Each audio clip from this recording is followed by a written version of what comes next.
We have an all-new 49ers report on deck. My name is Chase Sr. Thanks for hanging out here with me, and let's talk some San Francisco 49ers. Coming up here on the show, the Niners shuffle up their roster with a couple of roster moves. We'll dive into that. And everybody talks about how the Seahawks have this road environment for opposing teams where it's really difficult to play in Seattle. Nah, Niner fans are taking over the joint for week 1 on Sunday. We're going to get into that as well. But speaking of this great rivalry, which is a hostile one inside the NFC West, and in my opinion, one of the more intense rivalries in all of professional sports, it's Niners-Seahawks on Sunday. Week 1, the NFL season is about to get underway, but it's not just a rivalry on the field inside this division. It's a rivalry inside the walls here at Chat Sports. Since we flipped the page to the month of September, the 49ers report has gained 41 new subscribers. It's only September 2nd. Seahawks today, though, right on our heels with 28 new subs. I don't even want this to be a competition. I want to shellac, annihilate, and dominate Seahawks today. So hit that subscribe button. You're a winner at the end of the day because you get Niners coverage coming your way every single day year round.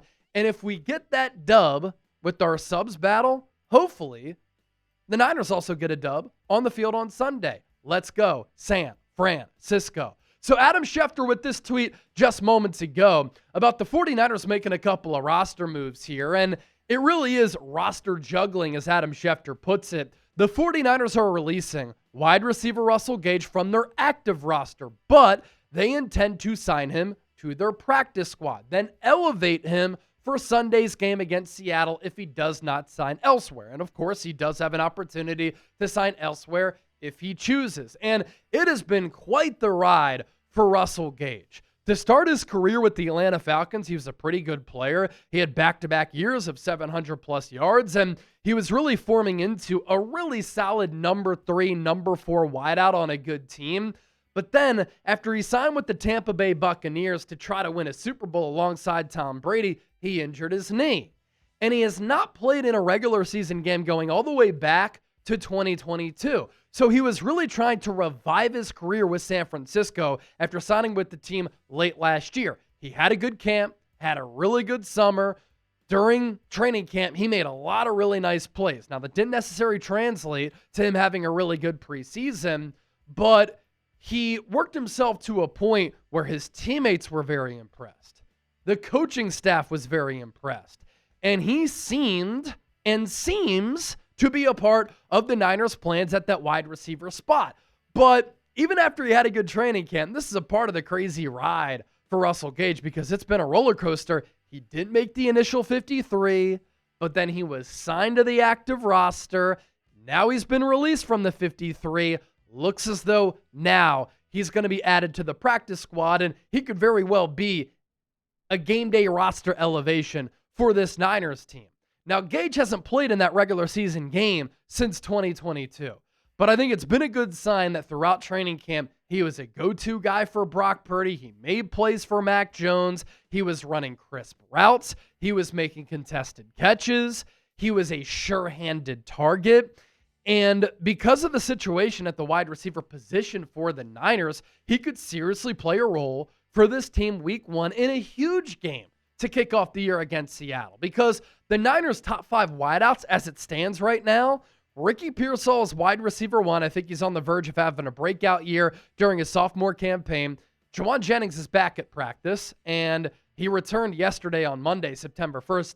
He looked good, and he looked healthy. And so those are your top 2 wideouts. After that, though, some big question marks. You have Russell Gage. Marquez Valdes-Scantling was on the practice squad, but we have to talk about him here in a moment. And then the 49ers a couple of weeks ago traded for Sky Moore.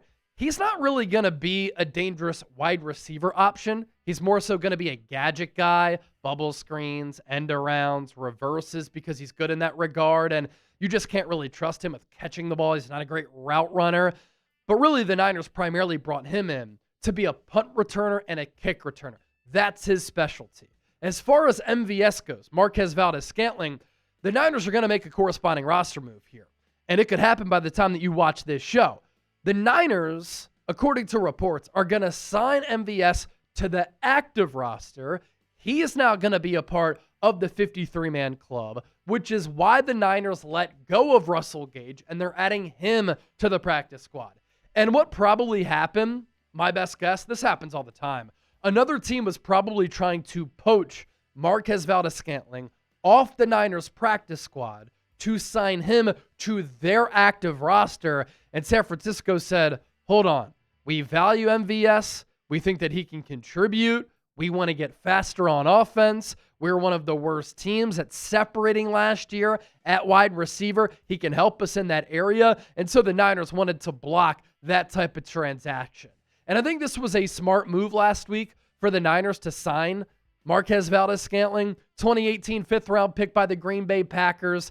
Aaron Rodgers really liked throwing to him because he could take the lid off of the defense. He runs 4.4 probably now, but in the pre-draft coming out of South Florida, he ran a 4.37. So he could be gone in the blink of an eye, and he runs well at good size, 6'4", 206. He's been a winning player throughout the playoffs and in Super Bowls. He's made big plays. In fact, he caught a touchdown against the Niners in Super Bowl 58. He's a two-time Super Bowl champ, so he's hoisted the Lombardi Trophy 2 times.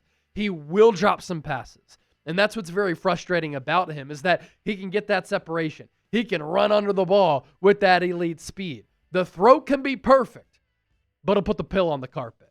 But last year, under Clint Kubiak, who spent time under Kyle Shanahan, MVS was a really solid player. He was also very explosive for New Orleans with bad quarterback play. He averaged 22.6 yards per catch. That led all wideouts across the NFL. And you look at his numbers over the last 4 years. Last year, he was first with Buffalo, then with New Orleans, 19 catches for 411 yards. In 2023 with Kansas City, Patrick Mahomes really trusted him. He averaged 15 yards per catch. In 2022 with Kansas City, 16.4 yards per catch. And in 2021 with the Green Bay Packers, 26 grabs, 430 yards, and 16.5 yards per catch. So what you notice there, not a lot of catches, but he gains a lot of yards because he is that deep threat. And so looking ahead to week 1, he could play that role with San Francisco as that vertical guy. He also has an opportunity to get back at his former team. He signed a 1-year, $5.5 million deal to follow Kubiak from New Orleans to Seattle because Kubiak is now the new offensive coordinator with the Seahawks. MVS said last week he wasn't expecting to get cut, but he got beat out, and now he could prove to Seattle that they made a mistake, and he could burn them while with the division rival Niners. And just serving as a vertical option is a bonus for the 49ers, especially with how Kyle Shanahan likes to run this offense, right? A lot of crossers, a lot of underneath routes, Christian McCaffrey catching passes out of the backfield. And so if you have that guy getting vertical, you have to shade that safety over. And when that help goes over, that leaves the other side of the field vacant sometimes on that latter third. But when that vertical guy is taking 2 guys deep, it can open up a lot of opportunities for MVS's teammates with those underneath routes and those crossers to pick up yards after the catch and have some explosives for Kyle Shanahan's offense. Now, coming up next, what happened to Seattle being a hard place to play? What happened to Seahawks fans being so dedicated to their football team? Because Niner fans are set to take over Lumen Field on Sunday for week 1, and we're going to see a lot of scarlet red in the stands. That's coming up here in a moment. But first, we are so pumped up and so excited to welcome on board a brand new sponsor here on the 49ers Report, our friends at Omaha Steaks. Welcome, welcome, welcome. They're making today's show possible. Use the code 49ers for a fantastic deal. From handcrafted steaks to delicious fall favorites, Omaha Steaks delivers the world's best steak experience. Enjoy USDA certified tender steaks, juicy burgers, cozy and convenient comfort meals. Plus, we love this as football fans, tailgating favorites like chicken wings, smash burgers, and big deli-style franks. Right now, during their Red Hot Sale event, you can get 50% off site-wide at omahasteaks.com. Plus, our listeners get an extra $35 off using the promo code 49ers at checkout. Omaha Steaks offers unrivaled quality and variety, and every bite is backed by their 100% guarantee. Right now, it's the perfect time to stock up with the exceptional handcrafted flavor and convenience of Omaha Steaks. I have been getting these and putting in orders for Omaha Steaks for years. When I was growing up, I would always be so excited to see that package on my doorstep when I would come home from school. And now that I'm a grown man, I have my own place. When I see that Omaha Steaks delivery, I get excited because I love to cook. So that's 50% off Omaha Steaks and an extra $35 off when you use our exclusive code 49ers. Therefore, Omaha Steaks knows that the 49ers Report sent you. So go to omahasteaks.com to get 50% off site-wide during their Red Hot Sale event. Use that code 49ers at checkout for an extra $35 off. Minimum purchase may apply. See site for details. A big thanks to our advertiser, Omaha Steaks, for making today's show possible. Get fired up for fall grilling with Omaha Steaks. Go to the website, 50% off during the Red Hot Sale event, and for an extra $35 off, use that code 49ers. That's omahasteaks.com, promo code 49ers at checkout. See site for details. All right, we push forward on today's show. Nick Wagner, who does a tremendous job covering the 49ers for ESPN, with this tweet here this afternoon that according to Vivid Seats fan forecast tool, 49ers fans are expected to make up 53% of the crowd on Sunday in Seattle. Vivid Seats says, the average ticket price for the matchup, $393 with a get-in price of $241. Look, the excitement is palpable for Niner fans and obviously for Seahawks fans too, and that price is pretty high because this is a really good rivalry and the stage is set for it in week one. And I think a lot of Seahawks fans, for a team that won 10 games last year, expect Seattle to be competitive. They made some exciting offseason additions. And for the 49ers, they went 6-11 last year. I don't think that's the norm for this ball club. A lot of Niner fans agree, and they think that San Francisco can get back to playoff championship contention. And anytime the Seahawks and the Niners link up in between the lines, it becomes a physical bout, like an old school heavyweight brawl, where it's uppercut and jab after uppercut and jab, and sometimes blood is spilled on the gridiron. And I do have some keys to a Niners victory.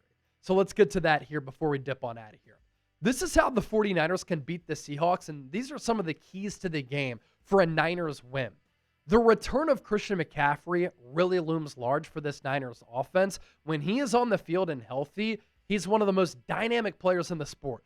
And he completely changes the complexion and the operation of this Niners offense as a ball carrier, as a pass catcher, as a decoy, as an overall weapon. He can impact the game in a variety of ways. And when Christian McCaffrey is playing to his standard, his fingerprints are all over the course of a ball game. This 49ers defense must be buttoned up. Robert Saleh is back. We saw in the preseason that this Niners defense, led by the play calling of Saleh, is going to be a little bit creative. He's going to be exotic from time to time. He's going to be able to make adjustments. He's going to put players in a position to succeed. But this Niners defense has a lot of turnover year over year from last year's team to this year's team. Not just the coaching staff, but of course personnel-wise. And we'll see how many rookies start for the Niners in this season opener. But either way, a lot of rookies are going to play a lot of snaps. And so San Francisco is going to make some mistakes. We're going to have to live with that. And our expectations have to be tempered to a certain degree. But with quality coaching, I think can come really good results. And this Niners defense has to be on its P's and Q's. A good matchup that I can't wait to watch, Deommodore Lenoir, one of the top and most underrated corners in the game, and Renardo Green as the outside corners for San Francisco going up against Jackson Smith-Njigba and Cooper Kupp. There is no more DK Metcalf and Tyler Lockett for Seattle. And obviously, they were both with the Seahawks for a long period of time. Now it's JSM and Kupp, who stays in the division and goes from the Rams to Seattle at that receiver spot and spots for the Seahawks offense. And so Renardo Green played well in his rookie year. We need a big leap in year 2 for him, and I think that he is capable of doing that. There's also this. Nick Bosa absolutely dominated the Seahawks offensive line in both games last year. But what happened in the second matchup between the Niners and the Seahawks? Nick Bosa got hurt, and then the Seahawks were finally able to actually move the ball, score points, and Bosa's injury was a big reason why the Seahawks were able to mount that surprising, stunning comeback, and that pretty much ended the Niners season at that point. So a healthy Bosa can also change this game. And I think this game is going to be close. I think this game is going to be won on the margins. I think it's going to be important to win the turnover battle. It's going to be important to be fundamentally sound, but special teams could also win or lose you the game. So all eyes will be on Jake Moody. And if he has to hit a clutch kick late, will he be able to split the uprights? Predict the score. Niners Seahawks week 1 coming up on Sunday. We'll be doing a watch party for this game, and I can't wait to see all of you there.